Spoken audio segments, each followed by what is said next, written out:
She's kinda hot. Don't judge me. I'm not weird. Another style swap challenge, one of my favorite things to do. I'm Man217 and I'm gonna use this spinning wheel to pick the style that I draw one of my favorite characters in, Louise Belcher from Bob's Burgers. Let's spin that wheel!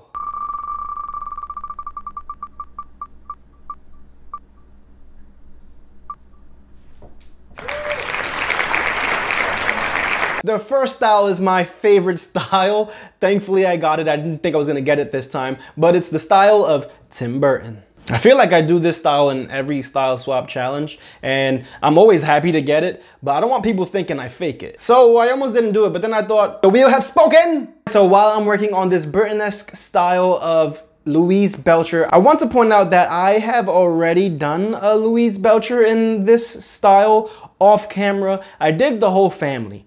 Here it is.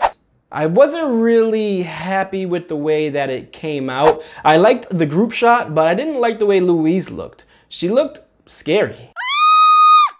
So I decided I need to redraw her. So when I'm doing this sketch, I want to point out that I'm heavily referencing The Corpse's Bride by Tim Burton. The first time I didn't really reference anything. I just had this image in my head of what I thought Tim Burton's style should look like. That same grungy, dead, gross, grotesque style that was in my head. While I still see all of that in his actual style, I wanted to make sure I actually pull a reference from one of his movies so that I can make sure that I am more accurate in this drawing. Again, I wasn't happy with the first one.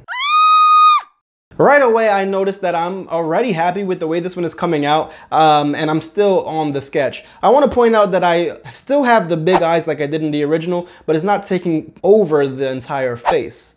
I still left enough space for the other facial features. Also, I have this little indentation on her cheek to show that she is in the process of decomposition. She is a corpse. With that being said, I am referencing The Corpse's Bride, and I want to point out that I know she's supposed to be grotesque and gross, but she's kind of hot. Don't judge me. I'm not weird. You know you think she's hot too. The Corpse's Bride and Tim Burton's work is usually lineless art. It's usually 3D stop motion, at least what I'm referencing now. So there should not be any inks. And I work with my inks. I am an outline artist. I am not a painter. I don't do lineless art. It's something that I struggle with. I do plan on getting better with it. I have done it in the past, but I'm not very comfortable with it.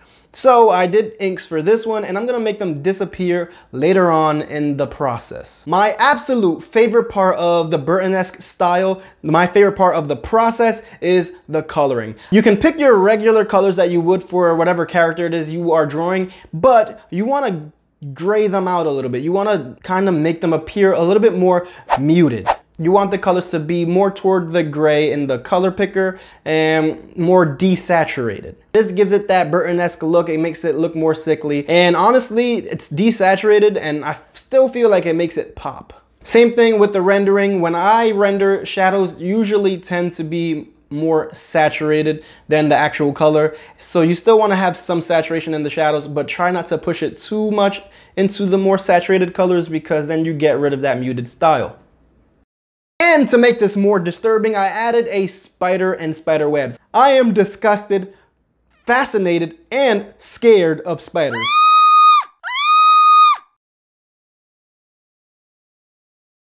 So I needed to further gross myself out, I guess. I added some spider webs. Again, she is a corpse. The bugs will be all over her. And here she is, my Louise Belcher in the Tim Burton style. I actually love the way she came out. Moving on to the next style. Let's spin that wheel.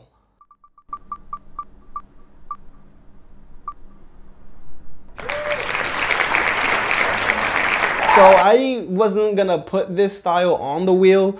My wife actually told me that I have to have some more variety in these style videos. So I added a style that I have never done before, which is Dr. Seuss. I haven't looked at one of those Dr. Seuss books in a very long time, but we're gonna tackle this the same way and get some references. Since I've never done this style before, I need to do style studies. So I get a bunch of reference images and kind of study them. I don't just look at them and just flip through. I kind of look at why he made the choices he made. See if I can see anything that pops out, that really stands out as this style. This especially shows when you see something that he does in one artwork that he does in 3 or 4 artworks. That means that that is something that he does all the time. So that is part of his style.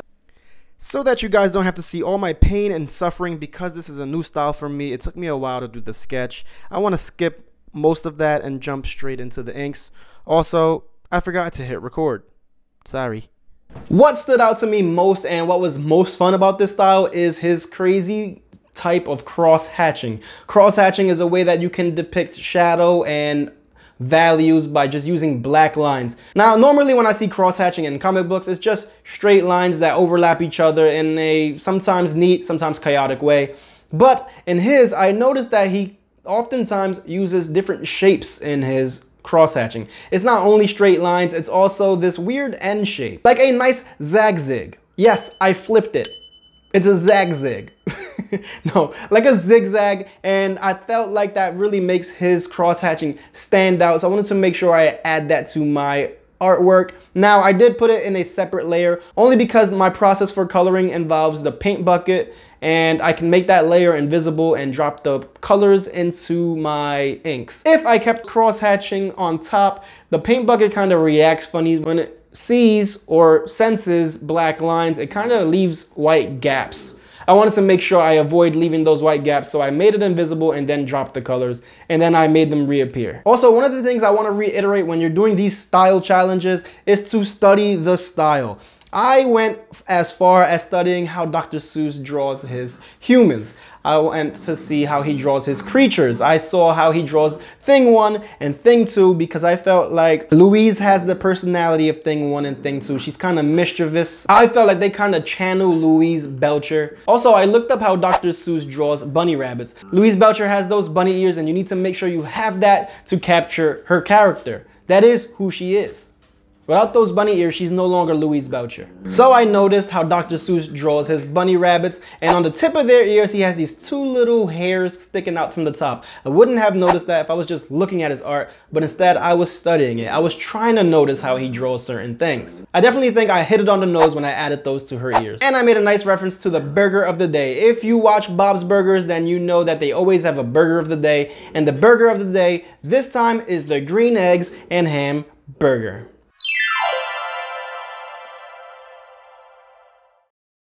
I want to work in this style more often. It was a lot of fun, and I am so happy with the results. I feel like this actually looks like if Dr. Seuss drew Bob's Burgers. Now for the last style, let's spin that wheel! Actually, no.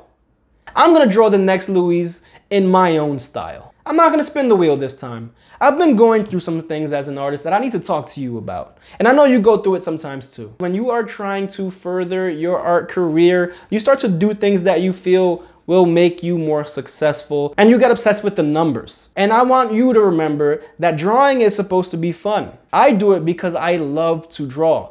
And lately I've been forgetting that. So I want to do something for me. That's why I picked Louise Belcher, because she's one of my favorite characters. Bob's Burgers is one of my favorite TV shows. And I want to draw this for me and for you, to remind you that drawing and art is fun. Now my style, or I guess what my style is on this one, is a more semi-realistic style. I don't really know if I have my own style. I have styles that I work in. One of my favorite styles that I actually work in is a style that I call the awesome style. And I actually drew the Belchers in the awesome style, but I didn't record it. It was just for me, but I want to share it with you guys right now. This is a style that I made for my book, Boy Awesome and the Snot-Pocalypse. If you have a young reader that loves to read and loves superheroes, and you want them to learn how to be a good person and a good friend, and also how to draw with these amazing how to draw pages, then please buy my book, Boy Awesome and the Snot-Pocalypse. Now available on Amazon. For those of you who are trying to find your style, it doesn't have to just be one style. You can have multiple styles. But if you are focused on finding your style, then I want to tell you that doing these style studies can really help find your style. You pick and choose things you like from all these different styles and smash them into one style, and that becomes your style. Again, I don't think you need to focus on finding your own one style. There are some pros in having your own style, like people can recognize your art without even seeing your name, but there's also some cons, meaning that if people need something drawn in another style, they won't think to hire you because it's not the way that you draw. But back to Louise, I am trying to make her look a little bit semi-realistic and cartoony at the same time. This is a close-up portrait though. I kind of went for a look that if Louise was a real person and somebody commissioned me to kind of draw this person, then this is what it would look like. Now in my style of rendering, I use a combination of cell shading and a more painterly look. I wanted to give her a strange look on her face, kind of like she's staring at you like she is up to something, because again, she is mischievous, but I wanted to keep her a little bit cute, so I think I successfully did that. I actually like the way this one came out. Here is Louise Belcher in the style of Ant217.